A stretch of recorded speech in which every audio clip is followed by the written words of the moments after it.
독립운동가의 후손이다 아니면 내가 독립운동을 했다 이런 분들의 연락은 그러니까요. 없었나요? 뭐 감사하다 이런 편지도 받으실 것 같고. 예, 응원 메시지도 오고 아무래도 네. 그런 편지도 오는데 사실 제일 컸던 거는 이제 좀 자신의 사연을 좀 이제 도와달라는 그런 글들이 더 많았습니다. 왜 도움이 필요하시다고 그러니까 하실까요? 대부분의 이제 그 독립운동가 후손분들은 좀 고령이세요. 그러다 보니까 연세가 워낙 이제 많으셔서 이제 자신이 더 이상 어떻게 직접적으로 뭐 바깥에서 뭔가 하기가 되게 어렵습니다. 그리고 안타깝게도 많은 분들이 좀 생활고에 어떻게 보면 힘들어하시기 때문에 젊은 청년이 이런 일을 한다고 하니까 좀 도와달라고 얘기를 한 겁니다. 근데 사실 처음에 제가 이제 그런 도와달라는 연락을 받았을 때까지만 해도 군복을 입고 있던 군인이었기 때문에 어떻게 직접적으로 뭔가를 나서고 뭔가를 하기가 되게 부담스러운 상황이었어요. 그래서 예.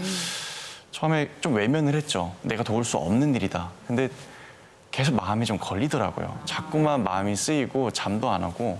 그래서 오죽하면 이분들이 나한테까지 아이고. 이런 도움을 요청할까라는 생각이 들면서 나마저도 이분들을 외면하면 누가 이분들을 또 도울까? 그런 생각이 들면서 다는 못해도 나에게 도움을 요청한 분들만큼은 내가 좀 도와야겠다.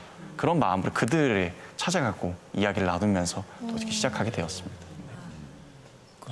이 군복무 시절 사진이 나오고 있는데요. 뭐 어떻게 사실 저희 집 아이도 군대를 다녀왔습니다만 저 상황에서 이런 나라를 위한 옛 독립운동가들의 삶을 드러내는 그런 생각을 하기 쉽지 않잖아요. 일단 육체적으로 힘든 시기니까요. 학사 장교이셨군요. 네. 네, 맞습니다.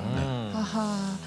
그런 사연들이 모이고 그래서 도와야겠다라고 생각을 한 후에는 책도 집필을 하게 되셨다고요. 네, 맞습니다. 그 처음에 이제 앱을 만들고 나서 어떻게 보면 되게 많은 좀 여러 가지 사건들이 많았는데 그때 이 독립운동 후손분들이 건의 사항이 좀 올라왔어요. 뭐였냐면 지금 우리가 너무 좀 자긍심이 많이 떨어졌는데 대한민국 사람으로서 국민으로서 좀 자존감을 높이기 위해서 좀 이런 어떤 잊혀진 영웅들의 이야기가 좀 세상에 나왔으면 좋겠다. 좀 그런 얘기를 해주셨어요. 네. 그래서 그 앱에 있던 분들 중에 가장 좀 극적인 분들을 제가 주관적으로 판단해서 어허. 67명을 선정해서 책으로 냈던 것이 처음에 나왔던 잊혀진 영웅들이라는 책입니다. 잃어버린 영웅들을 우리가 재조명할 수 있는 기회가 아닐까 싶은데 말씀하셨습니다만 사실 정부 차원에서도 독립유공자 손자녀들에게 여러 가지 혜택을 주려고 노력은 하고 있습니다만 실제로 독립유공을 인정받지 못한 경우가 많죠. 너무 많습니다. 사실 어떻게 보면 광복 직후에는 독립운동가분들이 그 증거자를 일반적으로 안 남겨두겠죠. 아무래도 그렇죠. 이거 그게 남으면 그것 때문에 누군가 또 그렇죠. 내 가족이 그럼요, 해를 다칠 당할 수도 수 있으니까. 그래서 증거자를 남기지 않는 게 사실 불문율이었거든요. 웬일이에요. 근데 광복 직후에 만약에 제대로 어떻게 보면 독립운동가들에 대한 예우가 이루어졌다면 이런 겁니다. 여기서 증거 자료가 없어도 어떻게 보면 되게 유명한 독립운동가 분이 이 친구는 나랑 같이 독립운동했던 친구야. 그러면 독립운동가 서원을 받았어요. 그게 인정이 되니까요. 예. 근데 지금은 어느덧 광복 74주년이 돼버려서 정말 객관적이고 정말 분명한 자료가 있지 않으면 독립운동가로 지정을 받을 수가 없습니다. 근데 사실 그런 자료는 없을 수도 있어요. 아예 세상에 존재하지 않을 수도 있고 또 전쟁 기간 동안 또 형무소가 다 불타버려가지고 증거 자료가 다 소실됐습니다.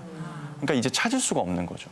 그런 상황이 되게 좀 안타까운 경우가 이 독립운동 하시느라고 대부분 가정을 제대로 못 돌보셨을 텐데 그러다 보니까 또 손자녀들이 경제적으로 어려운 경우도 많습니다. 이런 분들이 제대로 독립유공을 인정받을 수 있는 제도적 장치